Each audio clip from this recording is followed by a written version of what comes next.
Hi everyone, this is Chantay, aka Chantay. Welcome to my analysis. It is Thursday, May 21st. I hope all is well. I'm going to get through some things. Happy Thursday. I know some of you guys are drinking on Thursday, or some of you guys are enjoying your long weekend, even though we feel like we've been on a long weekend for the last, 2 months or so. But I'm glad. I hope all is well. I don't have my Thirsty Thursday, but I do have my water because I do get parched. So, welcome. I'm going to get to some topics. So, here we are. Let's get to work. COVID-19. COVID-19, coronavirus. That's going to be the topic that I'm always going to talk about because that's where we're in the middle in. That's why we feel like we're on this extended vacation, right? So, here we go. So, the federal response. Testing is... No testing, but coronavirus is 1.5 million still, close to 1.6, and we're about 96,000 deaths in. Pretty much almost at 100,000. People say we're going to reach 100,000 by June 1st, but I think we're going to reach it by like the end of this month. Maybe by the weekend. Who knows? Depending on people congregating and whatnot, because since some states have reopened, but not reopened the way of the CDC guidelines, because they were shelved, people are reopening dangerously to the point where cases are going up. But there we are. Financial implications. The job reports came out today. So we are 1 point. No, excuse me. I'm thinking about stats. Financial implications. I'm going to start this over again. Financial implications. We are 38.6 million. That's almost 40,000. Not 40,000. Almost 40 million people, that are unemployed in this country. And those numbers are going to keep climbing. They're going to keep climbing and climbing and climbing until there's more relief bills being done. Until there's adequate testing being done. Because it's important that we have adequate testing. Because how are we going to have no adequate testing, and we're going to have economy open, with no adequate testing? I'm sorry, I'm jumbling my words, but I'm just trying to get everything in all in one. How we're going to have a stable economy and not adequate testing during a global pandemic? That's crazy. But this is where we are in the country. This is where we are in terms of handling this pandemic.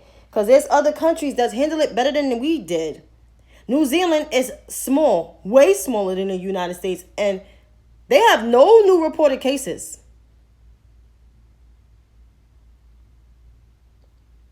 Something's wrong with the leadership, right? That's where we are. So those are the employment numbers. 38.6 million. That's where we are. As of Cuomo's briefing, which I watched today, Governor Cuomo pretty much summed up like the number of new cases are down, number of hospitalizations and ICUs are down, but people are still dying. It's 105 people that have died yesterday, so that's where we are. The state is reopening by region. So Rockland County, which is like not too far north of the downstate, is starting to do elective surgeries again and ambulance services. The increase of activity, he said, will lead to increases of cases, but if precautions are not taken. So social distancing still has to be in play when reopening. It has to be phases 1, 2, 3, and 4. So phase 1 is manufacturing wholesale. So people that work in manufacturing, wholesale, or construction can return back to work if they were tested. But they have to get tested. And testing is at different sites. CVS is doing testing. There's testing sites depending on where your region is. I know there's churches in the city, in Harlem, in the Bronx, and I think in Brooklyn, that are doing testing. So you can get a test, like everyone can get a test. Like you saw the governor getting tested, which he tested negative. So you saw him get a test, so you can get a test too. So that's where we are. Also, how shoppers were keeping retail. It's all about social distancing. And honestly, retail is not going to really reopen, I think, until the summertime. Like when the summer actually peaks. Because we have to be in phase 1 and phase 2. Because some people are really scared to gather because of the cases that are rising in other places besides New York City. Everybody thought this was a New York problem. Other states are feeling it. But they denying it, of course. So that's where we are. And small businesses are struggling. So hopefully this relief bill that it's being held up in the Senate, which I don't understand why, will get some type of relief, because some jobs may not come back from this, which is true. It may not come back because due to, the pandemic. The pandemic does not just only cause health implications, but it caused a lot of financial implications. So that's why I always say the financial implications as I'm reporting on the coronavirus, because there are financial implications. When there's nobody involved, that's what happens. Like the United States, keep remembering, is most of the economy of our country comes from customer participation. 60% of our economy is consumer spending. So when consumers, like people like you and I, are not spending, that's where we are.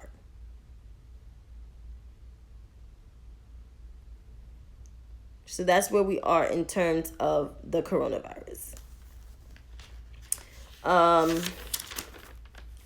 Also, schools. Schools are closed for the remaining of the year. Summer school will not be open for physical learning, but there will be distance learning for summer school.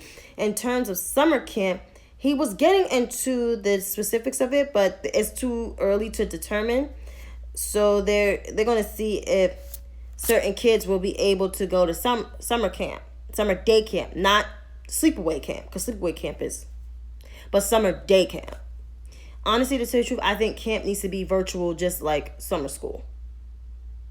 Because in no way, shape, or form that parents are going to send their kids anywhere and there's no vaccine. And kids got to get shot for summer camps like they get shots for school. Like, let's be real with it, okay? But more on Cuomo's briefing, you can definitely look online. At his briefing. His briefings are posted online, and you can look at ny.gov for more information about the coronavirus and the stats and where we are. So that's his briefing. Next on my list will be Ahmaud Arbery. So the third person that was involved, that's the person who took the video of Ahmaud Arbery being killed, was arrested today. He was arrested for, I think I wrote it down somewhere. Did I write it down somewhere? Yeah, he was,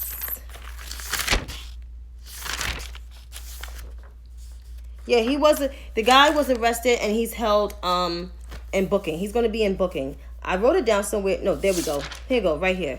So, the guy name is William Bryan. That's what his name is. And was the third person to be charged in the murder of Ahmaud Arbery. He took the video on February 23rd, and he will be booked into Glenn County Jail. See, I found the paper where I wrote it because I wasn't sure. But he got arrested.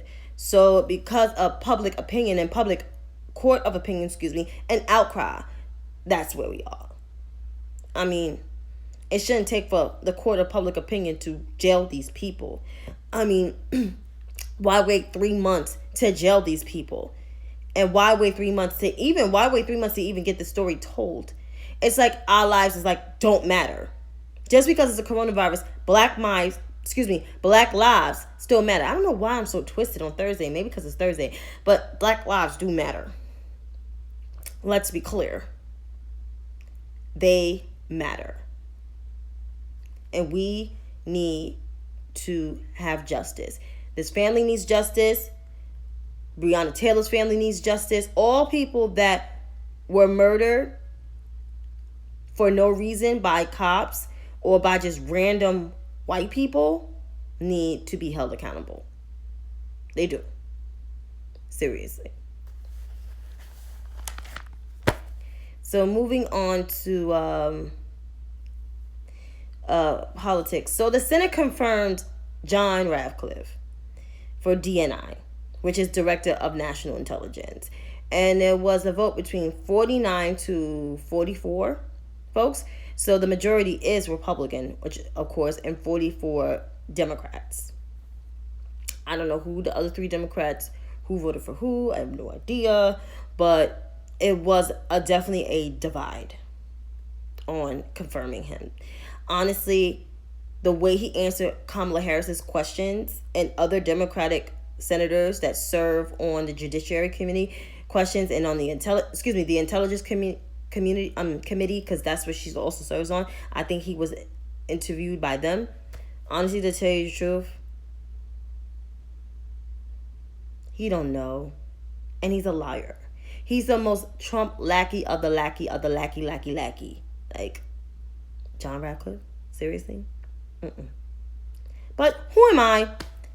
It's an election year. Hopefully they be all gone by 2021. Pray the Lord. So speaking of this administration, you know who, I use Whoopi's words, had a meeting with African Americans in Detroit at the Ford manufacturing plant. He visited Ford with no mask, of course. And the people that he met with, no mask. But he did meet with some of the people at Ford. Some of them workers had their mask, but he had no mask. Are we surprised, people? No. So when he met with these people, they were like such to kiss asses. I never seen desperate black people like that in my life. One representative of Michigan's state legislator said everyone is not meant to go to college. I understand everybody's not meant to go to college. We're saying black people are not meant to go to college. That's kind of like stereotypical. Several bullcrap next to it. Turn renters into homeowners. Help single mothers. All black women are not single mothers, but okay. Put dollars back into people's pockets. And would love to see a historical college in Detroit. Black college in Detroit. And you're the resident president, she said, to do so. I put question marks. What? And then also Trump doesn't comprehend because, you know, he doesn't comprehend sentences very well. Also, he asked his I think his advisors, his African American advisors, to work on this initiative because, you know, he don't know nothing about no so-called black college. And Scott Turner, who used to be a former NFL pro player, is now like the White House Opportunity and Revitalization Council dude. Was like praising him. He said he thanked him for his opportunity and blase, kissing his behind. And then also Pastor Scott, Darrell Scott, it's another one, Jesus Christ, said, this president, I put it in quotes because I don't believe Donald Trump doesn't uphold the respect of the presidency, and he doesn't, has been the pro-black president. I snickered. Like, what? Seriously? In his lifetime, it means he's proactive on black issues. As I watched more of this, I had a soaring headache. Then he was asked questions about reopening, and Donald Trump said reopening will happen shortly. And he was asked about withholding funds because he was in Detroit today. So about withholding funds from Michigan because he sent out this erratic tweet about withholding funds in Michigan because they were doing the mail-in ballots to keep everyone safe because that state is suffering greatly from coronavirus. And he said, we're going voting by mail is fraud, which is BS because he votes by mail and he did it just 2 months ago. And then he said there were They said they were asking for thousands and thousands of people, and we need voter ID. The same Republican tote line. And then he said ballots are not shipped. That's a lie. Democrat areas, and we're not shipping Democrat areas, and that's why they won California. That's BS. And also, when asked again about withholding funds from Michigan, he said, I don't know. I'm not going to get into it. And then he pivots back to the voting fraud and all of this nonsense. Here goes my thing about Mr. Trump. I'm a New Yorker, born and raised. Obviously, you can hear it from my accent. For those who are not from New York. Donald Trump is a BSer. New Yorkers smell like BSer from a mile away. He always BS'd his way since the beginning of time when he stepped out on scenes in the 70s. He BS'd so much throughout his whole entire real estate career. He even BS'd in college before he got into his career. He BS'd his way in the 90s, the 2000s, even on The Apprentice when there were actually real entrepreneurs who wanted an opportunity. And he's a BSer. This whole campaign is just full of nonsense. Like, it's not even real to me. It's like I'm living in a twilight zone of alternative facts. And that's just how I feel. That's just how I feel. And for these black people to really believe in him, like my mom said that there are black people that are for Trump. And I understand there are black people that are conservative by tradition, dating back from like years and years and years ago. However, this is not the guy that you want to align yourself with. There are a lot of conservatives that were much better, way better than Donald Trump. As much as I did not care for the Bushes because their policies to me would hurt the average American, middle class American, they were at least decent people. And George W. Bush actually had a lot of black people in his administration as a Republican, even though his policies did not reflect his staff, because it didn't, the diversity of his staff. But however, he was a decent person, unlike what we have now in the White House. And Donald Trump lies and makes up things and believes he gets a lot of his news from Fox News instead of reading his daily briefings, instead of listening to the scientists and all the experts around him and getting rid of people that disagree with him. That's not a leader. That's someone that is fearful of the truth. So they pivot and lie and make things up to cover this facade. And I believe these people fall for the okie doke and use the language like fake news and it's a hoax and it's a witch hunt. Like, this is the reality. And it's a sad reality. And these people actually believe that he will do things for them. He said that in 2016, what do we have to lose? I have a lot to lose. I have a lot. Doing this sometimes will make me have a lot to lose. But I'm not trying to trash people. I'm just trying to inform people because of my brain and because of my experience working in different policies, in different nonprofits, and studying these policies, not just in the business world. You're studying policies, not just all about finances and about management, but it's also about studying policies and how you implement them and how you can be that better leader, that inconclusive leader. And Donald Trump is none of those of what I studied in school. And I went to an all-women's college, and we studied about working with men and women. So with this person being in the office who doesn't exude none of that stuff, yeah. But they fall for his okie doke. And he's pivoting back to this quote unquote Obamagate thing again. I mean, I'm getting tired of this. And even they got Republican pundits on different channels, on different networks, toting this line. Like, This is exactly why should never sit out an election, because we will have to deal with crap like this, right? So here we are. And speaking of presidential politics, the poll numbers for African Americans came out for the two presumptive nominees that are running. Donald Trump's numbers is close 3%, and knocked from 7% to 3%. And Biden's was at 84%. Now it's down to 81%. And hopefully those numbers can pick up, which I don't know. But in this VP thing, he's still vetting people. And I shouldn't get excited. But when I heard he asked Amy Klobuchar, saying Amy Klobuchar is being vetted, I said, that was my expression. I couldn't even say it. I just did as I looked on my Twitter. Amy Klobuchar was one of the 25 presidential candidates on the Democratic side.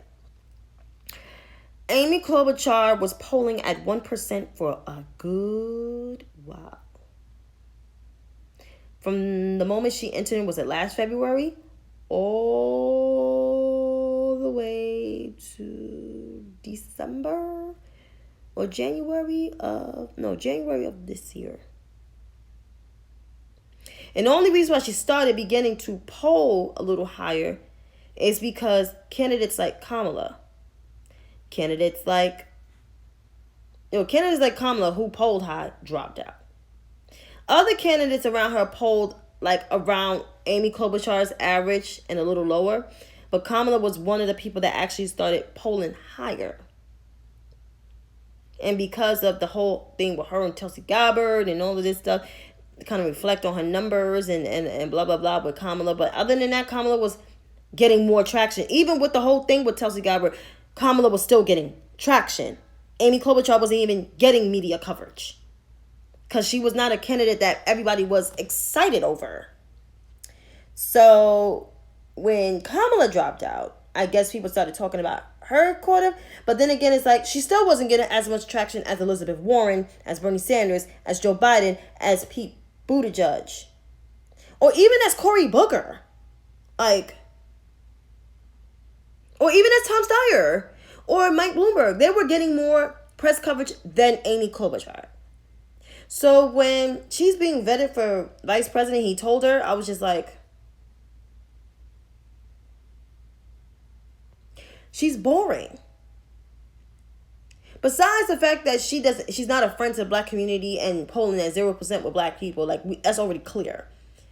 But she doesn't excite the base, period. She excites middle-aged white women. She don't excite women 45 under. She don't excite the black base because they don't even know who she is. I know who she is. She's a good senator for the people in Minnesota, but not on a presidential national stage. No. She could be a great cabinet member. I could see her being an awesome ambassador to maybe the UN, maybe to Europe, other countries, but I can't see her as the VP. She doesn't excite the base enough to me. Maybe a Stacey Abrams will excite the base, but Stacey Abrams don't have enough experience. Elizabeth Warren is great, but age does play a part. And also on top of that, I just feel like, her and Joe Biden are oil and water. Because they are oil and water. They won't not agree on anything. He just started embracing her bankruptcy thing. And even that, that'll be good, but they disagree on everything. It will be a whole argument and display. And who's to say she'll work with the other members in the cabinet? Because you got to work together. I think that's what kind of the problem with the Kennedy administration. Lyndon B. Johnson was totally different, ideally aligned with Kennedy. Hands down. How long took him to embrace civil rights? Before his death and after his death. How long did it take? So that's what I'm saying. It's you need someone that can work with you, disagree with you just a smidget, but not like to the point where I totally disagree with you. Because you don't need that. Because right now, we got serious issues. We got to get this man out of here because this man will kill the whole entire country. And that's just what it is. So having a Klobuchar in there, no. Any like white women, honestly, on a ticket, people call me identity politics. No. You need a black woman. Joe Biden ran with a black man as his VP at the time. He needs a black woman as his VP. And that's just what sums it up. To the whole point of my final thoughts is just like, honestly, I need everybody to pay attention. Pay attention 10 minutes of your day. Even if you have to read a newspaper. If you don't want to watch TV, read a newspaper. But pay attention to what's going on because things are coming out the woodworks from coronavirus, other news. This is a big year. We may be at home, but this is a really big year. This is a really important year. Not just a presidential election, but there's elections down ballot from senators, congressional people, your state, also state legislator, and then you have, what's that? Judges. Judges are super duper important. People don't circle them, which I don't understand. It's time to read up on it. Look on the Board of Elections, and those who have their ballots mailed to them, do it. I got to get my ballot from my dad because I still vote uptown. But stay aware of what's going on. It's important that we are abreast. If you don't stay abreast, you'll be lost in the sauce. That's all I got to say. So on that note, you guys have a great Thursday and be blessed. Thank you. See you tomorrow.